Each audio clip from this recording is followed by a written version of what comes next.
Bonjour, eh bien, c'est quelques mots en français pour vous souhaiter la bienvenue et accueillir nos amis ukrainiens sur une des séquences les plus intéressantes. Il y en aura beaucoup de ce Parier Forum. Well, dear all, let me introduce you our guests for this exclusive panel about the drone industry. I'm pleased to have gathered today Iryna TEREKH. Hello. Thank you. From FirePoint.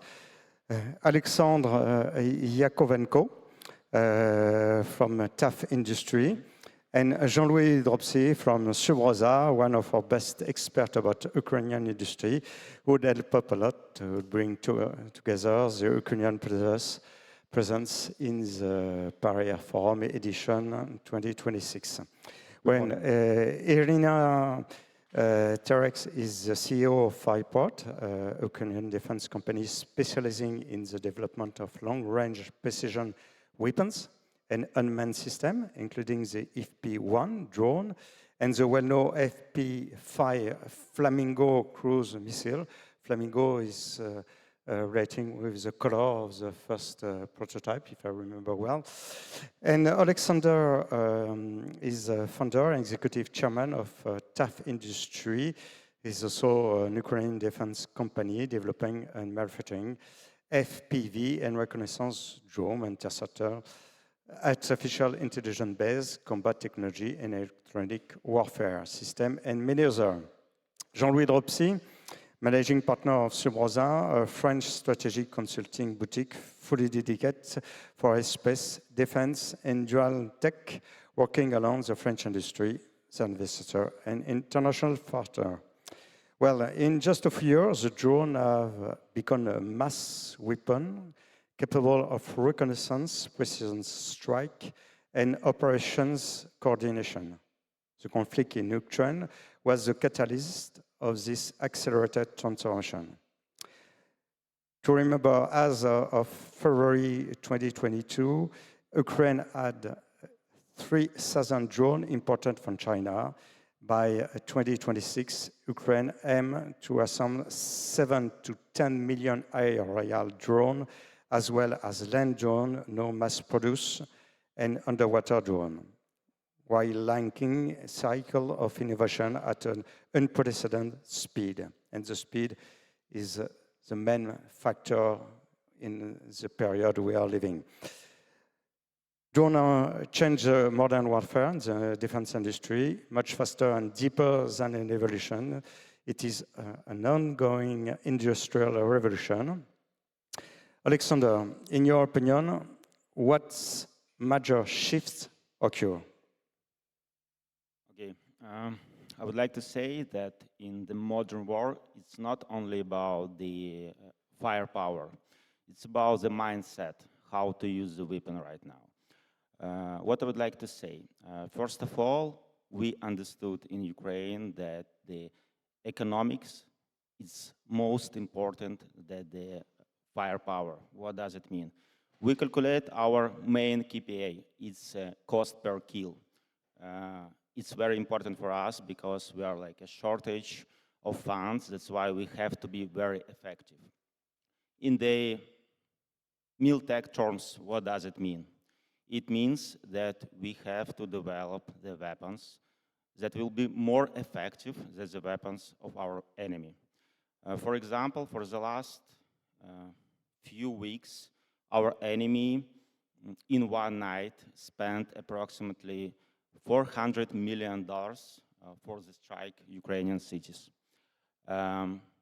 We destroyed approximately 85% of their Shaheds by using $2,000 interceptor drones. In economic means, we win. Of course, we got some losses, but anyway, if we calculate how much money spent our enemy and how we effective was, it was our advantages. That's why for our government right now, the most important KPI is the cost per kill. In the Western countries, there is like a huge difference right now because any generals would like to have most advanced weapons. They do not calculate the price of these weapons. And there is like a big break between the Ministry of Defense, which calculates the prices, and the General of Staff, which use these weapons. And we understood it. That's why we changed our approach. Right now, our military units have got their own budget, and they could choose what kind of weapons we need to use or they need to use on their area of field. And in this way, we use our resource much more effective. And in this way, we try to develop the products with the most effective cost per kill. Well, you mentioned speed as a critical change. Iryna, how do you manage such a fast pace currently for innovation, system introduction, and production ramp up? We had started this question since the very beginning of FirePoint, where we started to produce our FP1 flagship drone. Back there, we had a big ambition to make 20 of them per month. At the point, this was the amount that Ukrainian biggest prime was producing of this kind of aircrafts. As of today, we are producing 260 of them per day. And I think the only reason why it is possible, because this was an input to the design from the day one. In a classical defense industry, first you develop the product that you like with your R&D, you test it, and then you pass it to production. We are involving industrial design from the day one, because it makes no sense to make a very good product that is not scalable anymore. So the principle of being cost effective, of being scalable, this is a huge major part of the design itself. And Ukraine started to change a lot of approaches, not only in our products, but we see also other companies are following this. We have to find a way to play really asymmetrical. We are low on resources, we are low on financial resources, on people, on time, first and foremost. So everything that we do have to answer how do we squeeze the maximum of these lemons that our life gave us. And we do not have the luxury of really follow the engineerical perfectionism. We need to make the work done, and that's why it is important to think in capabilities more than to think of products. Because the product itself, without scalability, without the ecosystem around this, will not help you in any way.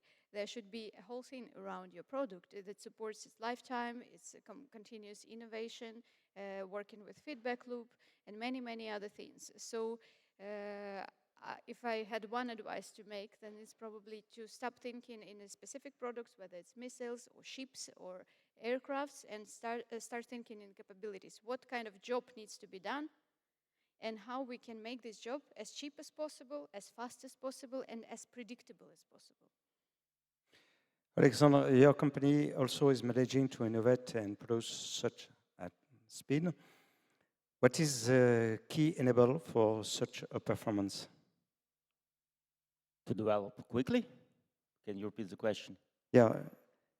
What is the key enabler for such a performance to manage to innovate and predict at such a speed? Of course. The first point is innovation cycle.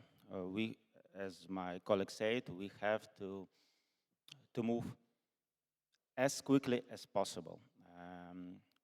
The things what was done in January and work in January will not work in 2-3 months. That's why the speed of innovation, the deployment time for Ukrainian is very crucial. What we do and how we work with it. First of all, of course, it's like a feedback loop. We are always in touch with our military units. We check our products on the battlefield. I think that each week we've got the new updation and interaction of our products on the battlefield. We should be very flexible.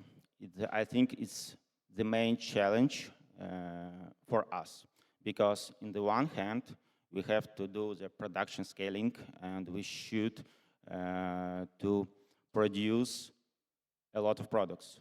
On the other hand, we have to do very quickly the innovation, and we should to be flexible.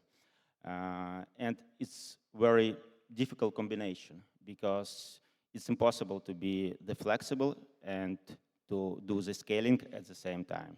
But it's our challenge, and we did it. We diversificate our risk. We do like the small production sites. We got a lot of small teams that develop the product day by day and to do the implementation of our innovation in 1 month and test it on the battlefield. That's why such kind of combination for us it's like a challenge that we fix. Thanks. I will ask Jean-Louis DROPSY. You know well what's happening in Ukraine, and the Ukrainian defense technology are heavily dependent on important components. So they need to have some partnership with American or European manufacturer. What are they looking for? That's a good question. I would just to start by one number, 1,569. That's the number of days of the war in Ukraine. It's longer than in World War I.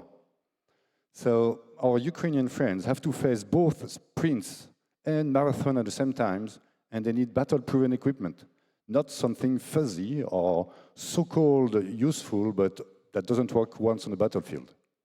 So that's basically what they're looking for. They're looking for, and they are taking care of their own by having innovation, additional capacities, sovereign components, and that's where they're looking for today. And to do so, in some cases, they also have the opportunity to use partnerships that have been already designed according to the requirement of the Ukrainian MOD, and that allow them for additional capacities, because that's one of the things that they need also. What do you think is a French company ready to collaborate with the Ukrainian industry? You know, we made a study in April, and we talked with some of them, and as a matter of fact, we say yes, but providing two main fundamentals. The first one is to put aside their ego, because in some of the cases, what is needed is just to produce something that they didn't design themselves, which for French companies sometimes can be a bit an issue, a mindset one. And secondly, they have to be ready not to develop on their own and alone, but to co-design things in Ukraine or with Ukrainian partners, because they have the know of what's going on over there. And under such a condition, we are pretty sure that it would be useful for both countries. For the Ukrainians one, because they could benefit from the system engineering, software engineering that has been developed for a long time in France in aerospace and defense. Sovereign components, I think it was one of the themes just before us. And also our habits to sell abroad and to know very well the export markets. And thanks to that, the French industry, on the contrary, will get something that they don't have at the moment, a real production base ready to be operated. Iryna, your company are present at Eurosatory this year. What are your expectations? What are your expectations? No, I didn't hear the question. Your company? Okay, yes. So it's our first time where we are having our own booth. So we are a little bit nervous about this. But we really wanted to show the world what kind of big road we made just in 3 years under this pressure of necessity, from making a first drone to finally launching our own homemade Ukrainian-produced ballistics that are 90% localized within the country. So you're very much welcome to visit our booth. I think it's hall number 4. We would be happy to share our experience and show that everything is possible if you are delusional enough and you have a necessity. Oleksander, what are you expecting from the European industry? Actually, I would like to say the same, that we've got the boost and we invite you to them. Of course, we would like to find the partners because we're already the established joint venture company in Germany and in Denmark. That's why we are welcome in France. Thanks. Okay, thank you, and thank you to Jean-Louis who helped us to prepare this session. And we'll follow the parallel form. Thank you, Iryna. Thank you, Oleksander. And there's another session about the Ukrainian in this afternoon. And I hope everyone will be there.